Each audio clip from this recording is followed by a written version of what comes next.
명품교회 옆 사람 보고 한 사람씩 전도합시다. 은혜 받고 갑시다. 시골 할매가 택시를 타고 목적지에 도착했습니다. 할매요, 5,500원인데 웃자고 기사 양반요, 미안하지만 500원어치만 뒤로 빠꾸 좀 해주이소. 돈이 5,000원 뿐이라서. 기사가 말했습니다. 할매요, 되십니다. 그만 내리소. 할매가 말합니다. 어때요? 나는 그런 경우 없는 짓은 뭐네요. 500원어치만 뒤로 빠꾸 좀 해주소. 기사는 더 이상 할 말이 없었답니다. 인두라 누이라고 하는 사람은 가진 것이 없는 보통 사람이 성공하는 비결에 대해서 뭐라고 말하냐면 2배나 생각하라, 그리고 2배나 노력하라. 그러면 가진 것이 없는 보통 사람도 성공할 수 있다 그랬습니다. 그렇습니다. 지금은 많은 걸 생각해야 되고 좋은 아이디어를 창출해내지 않으면 살아남을 수도 없고, 그리고 구태의연한 자세 가지고 사업해서는 경쟁에서 밀릴 수밖에 없습니다. 우리는 더 많이 생각하고 더 많이 노력해야 됩니다. 오늘 영적으로도 주님을 더 많이 생각하시는 여러분 되시길 축원합니다. 그리고 우리의 믿음의 성숙과 발전을 위해서 더 많이 노력하는 자가 성공의 고지를 점령할 것이고 목표를 탈환하는 놀라운 축복을 얻게 될 것입니다. 본문에서 엘리후는 2가지 주제에 대해 질문하고 답하는 형식을 취하고 있습니다. 첫째는 선한 자에게 유익이 무엇인가? 두 번째, 잘못된 기도는 무엇인가? 왜 응답되지 않는가에 대한 말입니다. 이에 대한 엘리후의 자답은 지극히 일반적이고 피상적입니다. 이런 논리를 욥에게 적용하는 데는 잘못이 있지만 우리 성도들이 이 말씀을 새롭게 이해함으로 왜 우리가 기도하는데 하나님이 응답하지 않을까?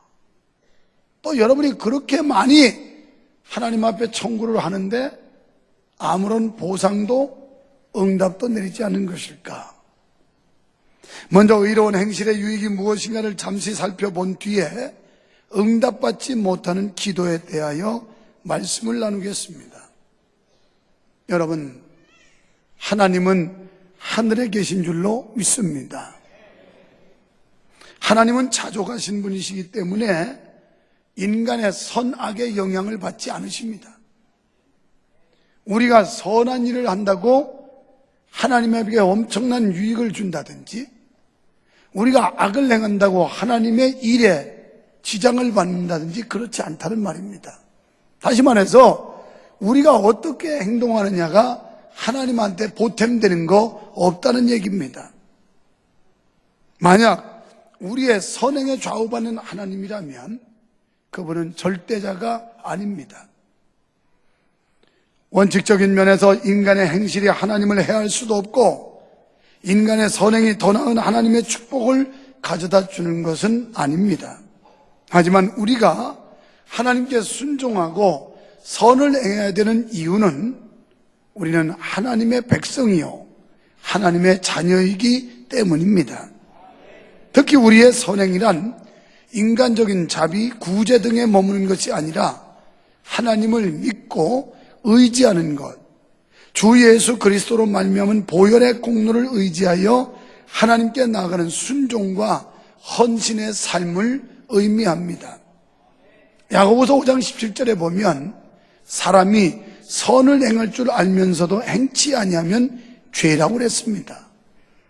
우리가 생각하는 윤리와 도덕적인 죄가 죄가 아니고 하나님께서 평가하고 판단하는 죄는 예수 믿지 않는 죄, 하나님을 부정하고 예수를 거부하고 주님을 그 마음속에 받아들이지 않고 불신앙하는 것, 이게 죄라는 겁니다. 여러분, 도덕적으로 떨어지고 사회 윤리적으로 범죄했다고 해서 지옥 가는 게 아니라 그보다 더 근본적인 하나님이 없다 하며 하나님을 거부하는 사람들, 불신앙, 이것 때문에 지옥 가는 겁니다. 믿으시기 바랍니다. 그러니까 우리에게 가장 흉악한 죄가 있다면 예수 안 믿는 거예요. 예배당에 앉아서 예배 프로그램 따라서 여러 가지 순서에 입각해서 예배를 참관할지 모르지만 여러분의 마음속에 하나님을 믿지 않고 있다면 그 사람은 이미 죄를 범했고 하나님 앞에 죄인으로 낙인 찍힐 수밖에 없다라는 거예요. 그리고 하나님께서는 이와 같은 백성들의 선에 대하여 보상을 약속하고 계십니다. 그러므로 우리는 어떤 경우에도 하나님을 의지하고 헌신하는 삶을 포기하거나 좌절해서는 안 될 줄로 믿으시기 바랍니다. 이제 우리가 기도를 해도 응답을 받지 못하는 이유는 무엇일까요? 여러분, 생명체가 목숨을 지탱하는 데서 가장 중요한 것은 호흡입니다. 지금이라도 여러분 육체의 호흡이 멈춰버리면 그때부터 우리 몸은 썩어 들어가기 시작하고 세포는 죽기 시작합니다. 마찬가지로 우리 성도에게 있어서 생명과도 같은 신앙을 지속해가는 데 있어서 가장 중요한 것은 바로 영혼의 호흡이라고 하는 기도입니다. 기도하지 않으면 영적 생명이 죽어요. 육체적 생명은 살았다라고 여러분이 생각할지 모르지만 기도하지 않으면 영적 세포가 점점 소멸돼 가고 죽어가면서 힘을 잃어갈 수밖에 없다라는 거예요. 그래서 우리는 기도해야 되는 것입니다. 그러므로 기도 없는 성도, 기도가 있다고 해도 응답받지 못하는 성도, 이런 성도는 형식만 성도이지 실상 성도로서 호흡이 끊어진 것이나 다를 바가 없는 거예요. 그런데도 불구하고 우리는 성도가 호흡이 끊어진 걸 모르고 산다고요. 아무렇지도 않게 자기가 기도하지 않아서 영혼의 호흡이 끊어졌다는 사실조차도 깨닫지 못하고 살고 있어요. 너무나도 여유만만하게 그리고 천연스럽게 살아가고 있는데 영적으로는 우리의 생명이 죽어가고 있는 겁니다. 엘리야는 욥을 가리켜 지금 욥의 형편이 이렇다고 말하고 있어요. 왜냐하면 당시 욥은 온갖 가정의 재난과 육신에 말할 수 없는 질병으로 정신적으로나 육적으로 거의 죽은 존재나 다름없었기 때문이었습니다. 게다가 지금 욥은 겉으로 보는 것으로는 하나님께 버림받은 자같이 보였습니다. 그래서 엘리야는 당시 동방의 의인으로까지 불리던 욥이 이렇게까지 하나님과 단절된 것은 그의 기도가 잘못되어 하나님께 응답받지 못하는 것이라고 생각하였습니다. 물론 엘리야의 이런 진단은 다소 문제가 있습니다. 왜냐하면 욥이 지금 이렇게 환난을 당하는 건 욥이 무슨 큰 죄 때문이 아니고 또 커다란 실수 때문이 아니었는데 욥에게 적용한 건 잘못됐을지 모르지만 오늘 현대를 살아가는 우리에게 주시는 교훈이 매우 큽니다. 이 말씀은 어찌 보면 우리에게는 그대로 적용돼야 하고 우리가 이 말씀을 귀담아 듣고 우리의 신앙을 다시 한번 점검해 볼 수 있는 좋은 기회를 가져야 될 것입니다. 따라서 본문에서 주장하는 응답받지 못하는 원인은 욥에게는 해당이 안 되지만 그 내용 자체로는 우리 신앙생활에 매우 큰 유익을 줄 것입니다. 여러분, 오늘 본문이 주는 교훈을 통해 올바른 기도 생활을 하여서 풍성하고 아름다운 승리의 삶을 사시는 비결을 배워보시기를 축원합니다. 그렇다면 과연 어떤 기도가 응답받지 못합니까? 먼저 10절로 11절에서 하나님의 구원 언약을 믿지 않는 기도예요. 엘리야는 사람을 지으신 하나님, 선하고 의로운 말씀으로 교육하시고 지혜를 주시기를 아끼지 아니하시는 하나님, 구원의 영원한 생명을 주시고 끝까지 지켜주시고 보호하신다는 약속하신을 주신 하나님, 이런 하나님을 모르고 기도하는 자의 기도는 응답이 없다는 겁니다. 여러분, 인생에 하나님께 무릎 꿇고 기도할 때는 흔히 외롭고 고달프며 고통스러운 현실에 직면할 때입니다. 엘리야는 이런 상황에서 드리는 기도를 10절에서 밤중에 부르는 노래라고 표현하고 있습니다. 인생의 위기 앞에서 도저히 잠 못 이루고 하나님께 슬피 울며 기도하는 것이 마치 밤중에 애가를 부르는 것 같이 보여졌기 때문입니다. 아무튼 시련 가운데서 고난을 감당할 길이 없어 기도하는 자가 명심해야 할 것은 자신이 하나님의 택한 백성임을 확신하는 겁니다. 우리가 아무리 그동안 잘못했어도 지금 현실이 말할 수 없이 비참하고 불행할지라도 우리는 영락없이 하나님의 백성이라는 사실입니다. 따라해볼까요? 나는 하나님의 자녀다. 나는 하나님의 백성이다. 어떠한 위기와 어떠한 환난, 어떠한 고난 속에서도 나는 하나님의 자녀요, 나는 하나님의 백성이라는 사실을 확신하는 겁니다. 우리가 잠시 하나님을 떠날지는 모르지만 하나님은 결코 우리를 포기하시거나 버리시지 않습니다. 어떤 경우에도 끝까지 우리를 붙드시고 우리에게 보상하시며 우리를 인도하시는 하나님이신 줄 믿습니다. 그리고 하나님께서는 당신의 백성을 끝까지 지켜주신다는 겁니다. 이렇게 주님의 구원의 언약에 대한 확실한 믿음을 기초하여 기도할 때 우리 기도는 틀림없이 응답을 받게 되는 것입니다. 이런 확신이 있으면 아직 위기가 완전히 가시지 않았지만 찬양이 울려납니다. 사도행전 16장 25절에 보면 바울과 실라가 복음 전하다가 심한 고문을 받고 육체가 만신창이가 돼가지고 감옥에 갇혔었습니다. 그런 환경, 그런 어려운 지경에서도 그들은 밤중이 돼서 그 마음속에 찬양이 울려나기 시작했어요. 그들은 하나님이 살아계심을 믿었기 때문에 자신들이 하나님의 일을 하다가 이런 고난을 당하지만 결국은 하나님이 승리로 인도하실 것이라는 확신과 기대와 소망을 가졌기 때문에 만신창이가 된 육체를 가지고도 하나님 앞에 찬양할 수 있었으니 오늘 사랑하는 성도 여러분, 여러분의 삶의 환경이 나쁘고 현실이 녹록지 않고 그리고 지금 당하는 육체적 고통과 질병에 대한 아픔과 사업과 직장에 대한 어려움이 있을지라도 살아계신 하나님이 여러분의 편이고 여러분이 그분의 자녀라고 믿는다면 우리는 그런 고난 중에도 찬송하게 될 줄로 믿습니다. 그래서 사도 바울은 로마 옥중에 갇혀 있을 때도 빌립보서 4장 4절에 보면 빌립보 교인들에게 주 안에서 항상 기뻐하라. 내가 다시 말하노니 기뻐하라.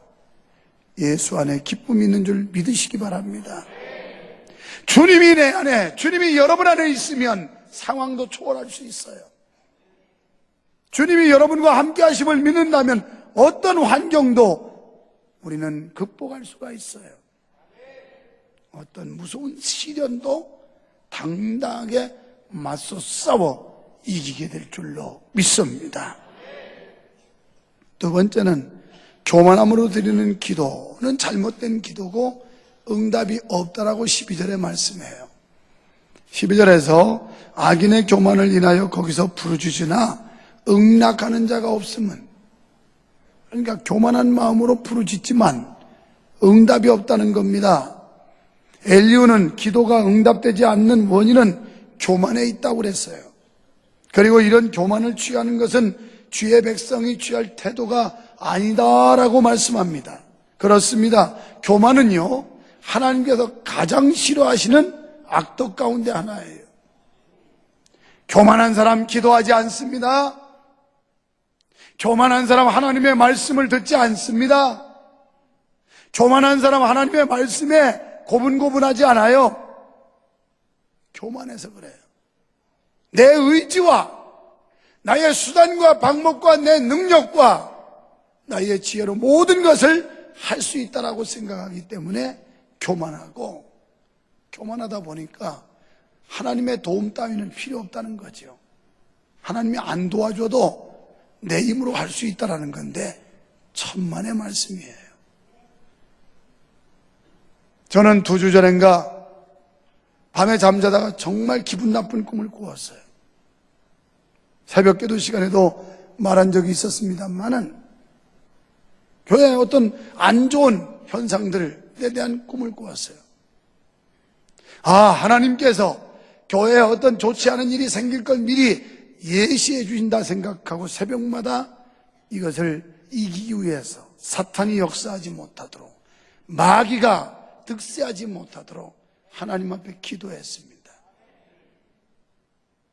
그랬더니 이틀 전에 다시 꿈을 꾸는데, 금요 기도회, 지난 금요 기도회는 우리가 원수마귀, 우리의 대적인 사단을 이기기 위해서 마귀의 역사가 없도록 우리는 하나님 앞에 능력받고 원수마귀 질병의 권세를 이기도록 기도회를 인도했습니다. 돌아가서 꿈꾸는데 얼마나 재밌는 좋은 꿈을 꿨는지, 교회가 막 은혜가 충만하고 회복하는 놀라운 영광을 하나님이 주셨어요.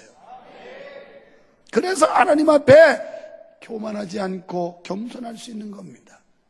내 힘으로 안 되고 내 재주로 안 되고 하나님이 은혜를 주셔야 된다고 믿기 때문에 하나님 앞에 머리 조아리고 무릎을 꿇어야 되는 겁니다. 옆 사람 보고 까불지 맙시다. 교만하지 맙시다. 여기도 기도 많이 해야 되고. 지난주에 어떤 집사님이 그러더라고. 목사님이 새로 오는 사람들 2부 성가대 가라고 그래서 3부가 줄었다고. 땡! 내가 요새 그런 얘기 신방 다니면서 한마디도 안 해요. 기도해야 되는 거예요. 기도해야. 하나님의 일은 기도해야 되는 거지. 하나님의 나라는 말에 있는 게 아니라 능력에 있다고 그랬어요. 여러분 사업 잘 됩니까? 교만하지 마세요. 하나님이 뒤 봐줄 때 더 납작하게 낮아지세요. 그래야 하나님이 높여줄 줄로 믿습니다. 잠언 16장 18절에 말씀했어요. 교만은 패망의 선봉이다. 넘어짐의 앞잡이다. 이 말을 바꾸면 겸손하면 흥왕의 선봉이라는 거예요. 겸손하면 잘 된다는 겁니다. 겸손하면 넘어지지 않고 일어서게 된다는 거예요. 겸손하시기를 축원합니다. 겸손이 얼마나 힘든지 몰라요. 겸손이 말처럼 쉬운 게 아니에요. 우리는 얼마나 이 속에 아집이 있는지 몰라요. 얼마나 간사가 있는지 몰라요. 교만한 체하고 교만한 척하고 말하지만 실제는 겸손한 체하고 말하지만 실제는 교만한 사람이 얼마나 많은지 몰라요. 우의장, 우의선입니다. 이래가지고는 하나님 앞에 인정받지 못해요. 교만한 사람의 기도를 하나님이 듣지 않는데요. 천사가 타락하여 하나님을 대적하는 사탄이 되고 영원한 형벌에 들어가게 된 것도 교만 때문이었습니다. 이런 악한 성품으로 기도하면 응답이 없어요. 자신의 신세를, 그렇다면 어떻게 하는 기도가 교만한 기도일까요? 자신의 신세를 한탄하며 죽게 원망하는 자세로 기도하는 겁니다. 신세 한탄하면서 내 신세가, 내 팔자가 왜 요 모양 요 꼴이냐고, 하나님이 계시면 나를 왜 이렇게 만들어 놓냐고. 지난 금요일날 우리가 어느 집사님 간증을 통해서 큰 은혜를 받았어요. 자기 딴에는 주를 위해서 열심히 살았고 헌신했고 말씀대로 산다고 몸부림쳤는데 왜 하나님이 결국 나에게 이런 암병을 줘가지고 이렇게 사경을 내매고 죽음의 위협을 받게 하느냐고, 하나님이 그럴 수 있냐고 막 그랬는데, 결국 깨달은 건 하나님 앞에 낮아지고 겸손하고 은혜 구하는 길밖에 없었다. 그런 간증 듣고 금요일 밤에 얼마나 큰 은혜를 받았는지 몰라요. 그날 온 성도들 수지 맞았어요. 감동을 참 많이 받고, 그렇구나. 그러고 신세 한탄하면서 주님을 원망하는 그런 넋두리 하는 기도, 하나님이 응답 안 하세요. 그 말은 무슨 얘기예요? 불신의 기도예요. 능치 못함이 없는 하나님, 내 환경까지도 180도로 바꿔놓으셔서 지금 엎어진 걸 다시 세워놓을 수 있는 능력의 하나님을 우리가 믿어준다면 그런 푸념은 안 할 겁니다. 하나님, 지금 현실이 어렵지만, 내 육체의 질병 때문에 아파하지만 하나님은 결국 나를 승리의 영광의 고지에 올려놓을 걸 나는 믿습니다. 그런 기도하는 사람이 한탄하거나 주님을 원망하는 기도를 하겠어요? 또 자기 의를 자랑하는 사람, 잘못된 기도입니다. 이게 성경에 말하고 있는 누가복음 18장 9절 이하에 보면 이 서기관들, 바리새인들, 그러면서 세리들을 지목하면서 저 사람들처럼 우리는 범죄하지 않고 일주일이면 3일씩 금식하고 하나님의 율법을 다 지켰고 이러면서 자기들이 아주 완벽한 사람이라고 예수님한테 자랑을 해요. 그런데 예수님께서는 오히려 세리들 가까이서 나는 죄인입니다. 삭개오 같은 사람들, 내가 네 것을 토색한 일이 있으면 4배나 갚겠습니다 하면서 회개하는 사람의 친구가 되었고 그들을 구원해 줬지. 나는 뭐 일주일에 3일씩 금식을 하고 철야를 하고 하면서 잘난 체하고 자랑하는 사람들은 주님이 가까이 하지 않았어요. 자기 의를 드러내면 안 된다 이 말이에요. 오늘 하나님 앞에서 감히 의롭다고 할 사람이 누가 있겠어요? 여러분, 사람은요 자기 얼굴을 자기 스스로가 볼 수 없어요. 그래서 이 얼굴에 지저분한 게 있어도 보이지 않아요. 결국 반사체를 봐야만 얼굴에 뭐가 지저분한 게 있는지 볼 수 있는 거예요. 우리의 마음을 꿰뚫어 보시는 전능하신 하나님 앞에서 자랑할 건 아무것도 없어요. 그냥 하나님 앞에 나오면 주여 나는 죄인으로소이다. 나는 죄인입니다. 이게 바로 은혜 받는 비결이에요. 나는 죄인이다. 이사야 6장 1절 이하에 보면 이사야가 기도하다 환상을 보게 되는데 보호자의 영광을 보더니 뭐라고 그래요? 화로다 나는 망하게 되었도다. 나는 입술이 부정한 자로다. 탄식을 해요. 자기 죄를 발견하고. 그때 천사가 부젓가락을 가지고 재단 숯불을 갖다가 입을 싹 찢어줬는데 내가 이 말씀 보면서 왜 하필이면 입이었을까? 그런데 요 초동아리 요 입 가지고 짓는 죄가 가장 많은 모양이에요. 요 입 가지고 사람 욕도 하고 저주하고 이간질도 하고 불평도 하고 불만도 하고 요 입뿌리 요게 문제라. 요걸 가지고 감사도 하지만 요거 가지고 불평도 하고 요거 가지고 사랑도 하지만 요거 가지고 증오도 하고 저주도 하고. 그래서 이사야가 그 많은 지체 가운데 화로다 나는 망하게 되었도다. 내 입이 부정한 사람이라고 그랬어요. 여러분, 말 가지고 지은 죄가 얼마나 많겠어요. 감사해야 될 입술, 찬양해야 될 입술, 기도해야 될 입술들이 원망하고 불평하고 다른 사람 욕하고 이간질하고 이런 데 쓰지 않았습니까? 이 말 때문에 주님 영광 가리운 일이 얼마나 많습니까? 이걸 주님 앞에 회개해야 돼요. 그래서 이사야 선지자는 그 많은 지체 가운데 입을 지목하지 않았을까? 또 하나님도 그의 고백을 듣고 입을 이 숯불로 찢어서 죄사함을 받게 하지 않았을까? 우리가 교회 와서 하나님 앞에서 주의 보좌 앞에 설 때는 우리는 모두 다 부족과 허물을 가진 죄인들이기 때문에 주여 나는 죄인으로소이다. 이 고백만 나와야 돼요. 내가 무슨 도적질했어? 간음을 했어? 무슨 잘못을 했어? 뭐 나보고 죄인이라고 그래? 그런 것보다 더 큰 죄들이 얼마나 많은지 몰라. 그래서 세 번째는 회개가 수반되지 않는 기도는 헛된 기도라는 겁니다. 철저하게 회개해야 돼요.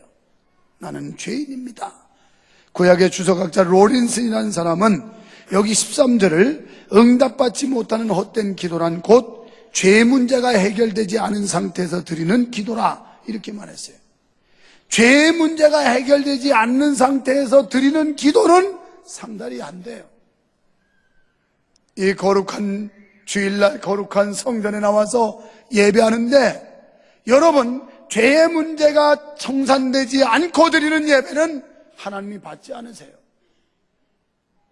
성가대 여러분, 연주자 여러분, 여러분 훌륭하게 찬양하고 연주하는데 고맙지만 죄의 문제가 하나님 앞에 해결되지 않으면 아무리 아름다운 곡조로 불러도 하나님 받지 않으세요. 여러분이 지금 경건한 채 하고 앉아 계시지만 죄의 문제가 청산되지 않으면 하나님이 이 예배 받지 않으세요. 이사야 59장에 여호와의 손이 짧아 너희를 구원치 못함도 아니다. 여호와의 눈이 어두워서 너희를 보지 못함도 아니다. 너희와 하나님 사이의 죄로 인하여 사이를 냈다는 거예요.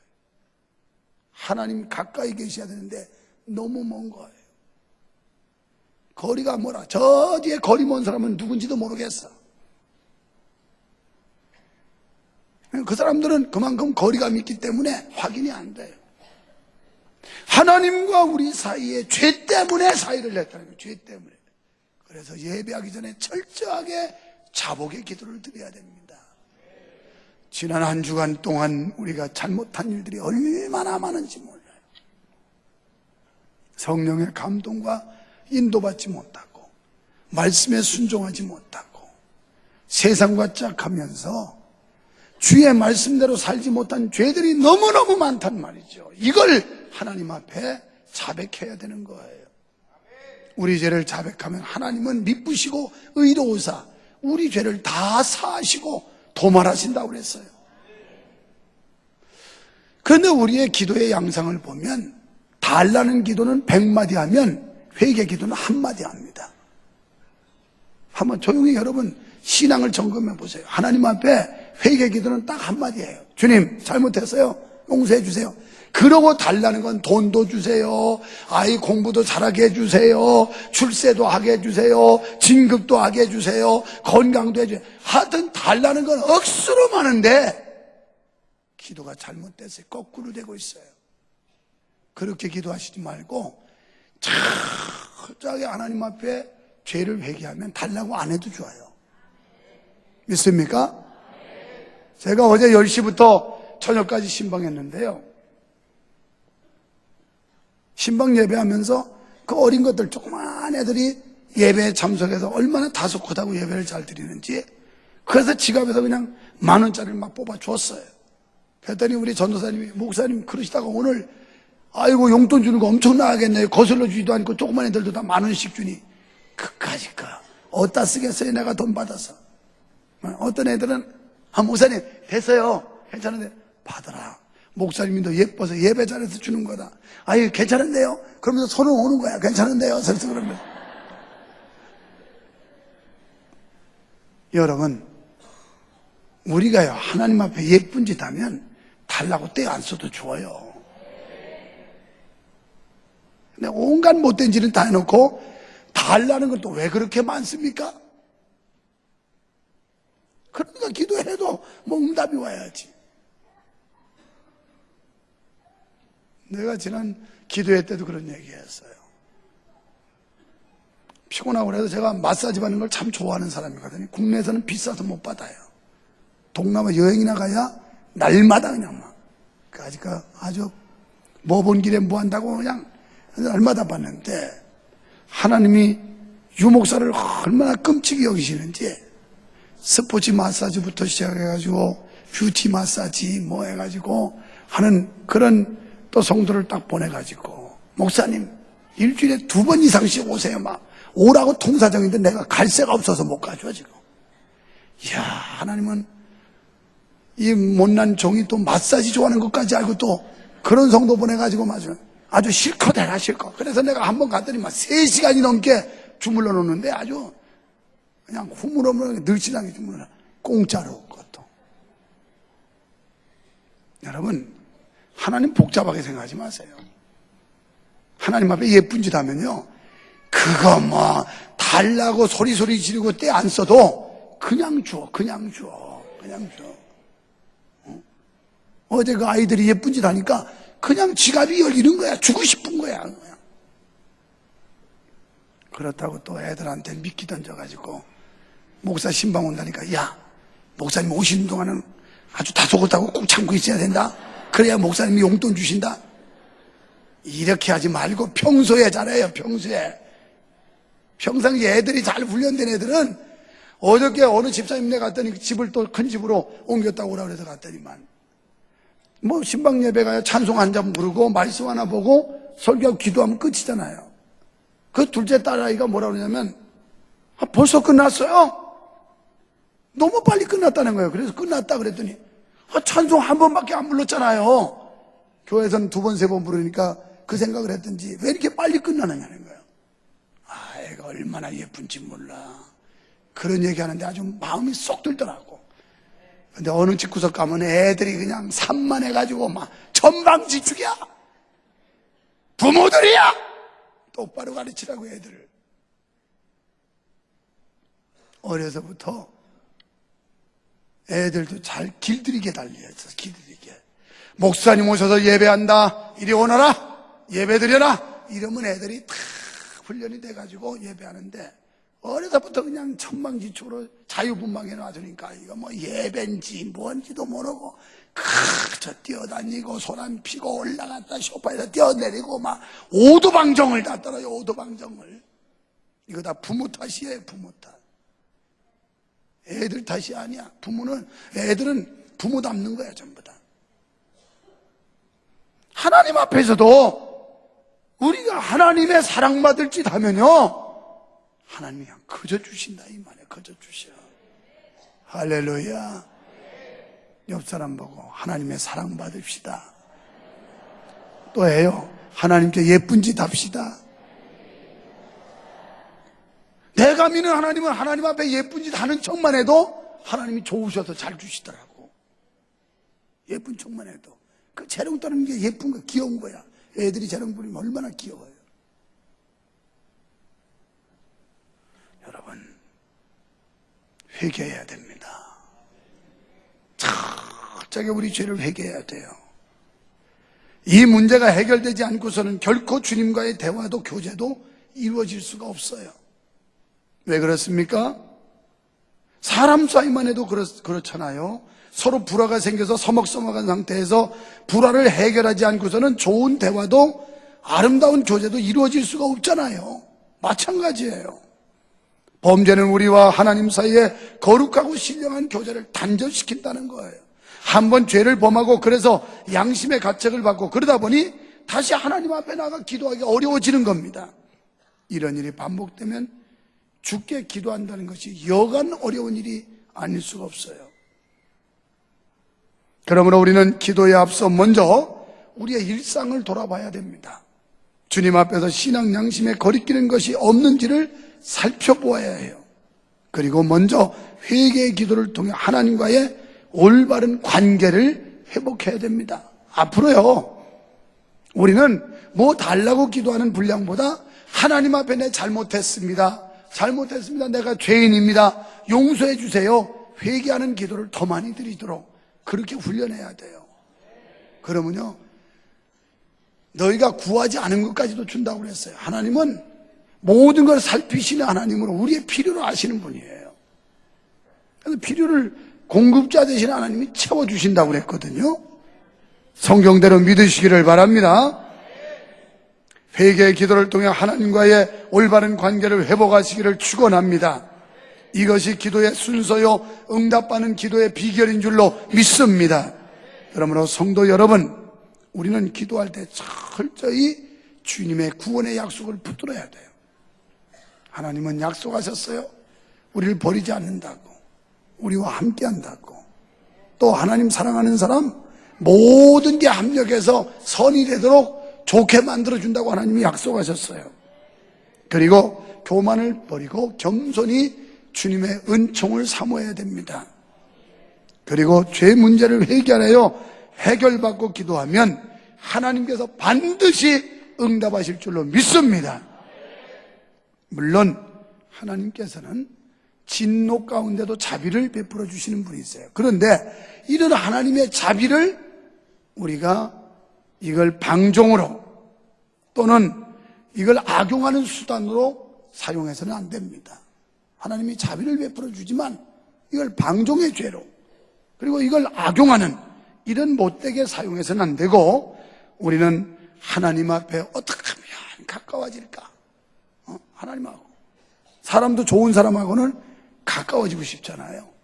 그래서 자꾸 그 앞에 가서 가까워지고 싶어서 자기를 보이고 말이죠, 접근을 시도하고 이러지 않습니까? 우리가 하나님을 가까이 한다는 거, 그만큼 하나님이 좋다는 얘기거든요. 하나님이 좋은 사람은 하나님 가까이 하려고 애쓰게 돼 있어요. 그 가까이 하는 방법은 여러 가지니까요.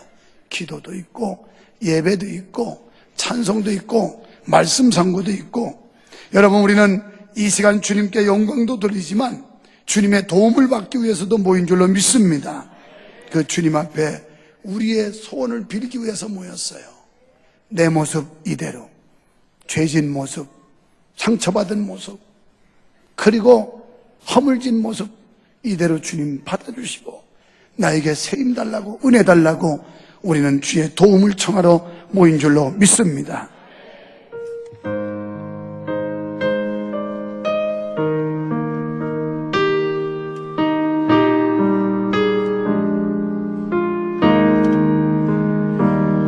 나 주의 도움 받고자 주 예수님께 빕니다. 그분 허락하시사 날 받아주세요.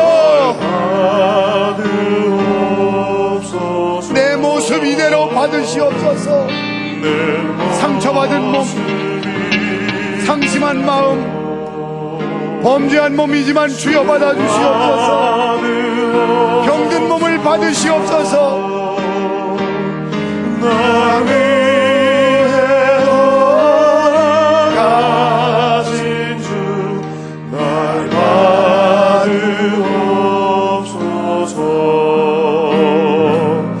큰 죄에 빠져 영주를 나 위해 피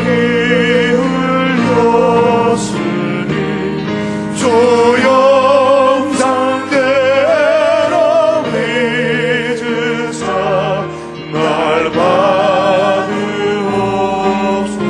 내 모습 이대로, 내 모습 이대로 주 받으옵소서.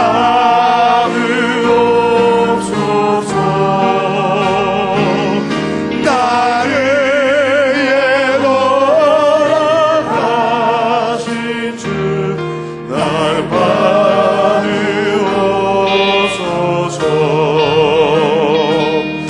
내 힘과 우리의 힘과 결심이 얼마나 연약한지 자주 깨어지고 무너지고 변합니다. 깨어지기 쉬우니 주의 이름으로 원해 날 받으옵소서. 내 모습 이대로 주 받으옵소서.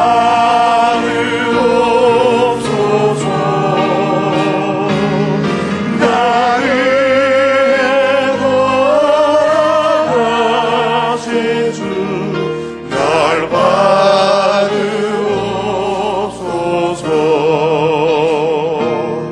내 주임 서신 바람에 나쁘로 흐렸으니 그 크신 역사 이루 날 받아주세요.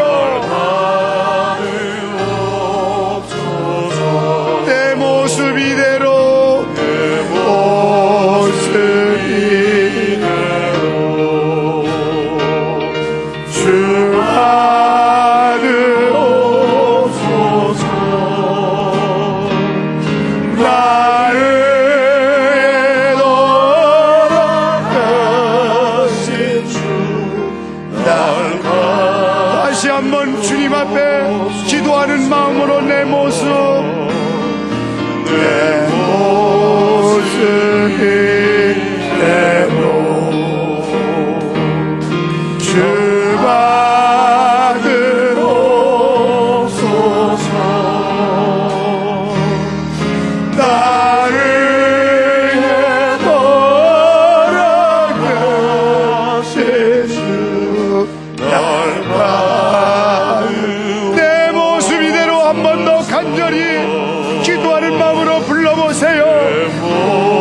사랑하는 성도 여러분, 믿음 생활하면서 속상할 때 많으셨지 않습니까?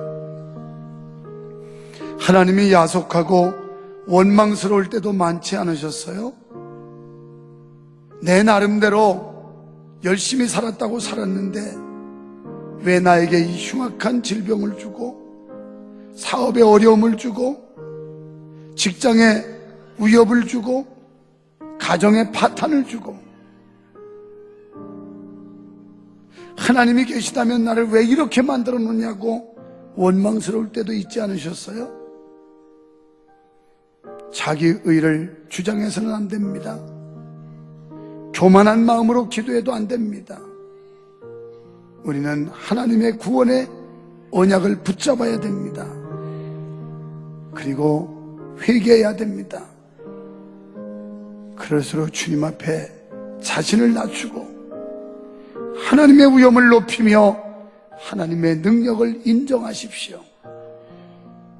하나님 앞에 나는 부족한 자라고 허물 많은 자라고 죄인이라고 고백할수록 하나님은 우리에게 가까이 다가오셔서 우리의 약한 손을 잡아주실 것이며 힘없는 걸음을 굳건하게 하실 것이며 우리의 사업을 일으켜 세우실 것이며 직장에서 뛰어나게 하실 것을 믿습니다.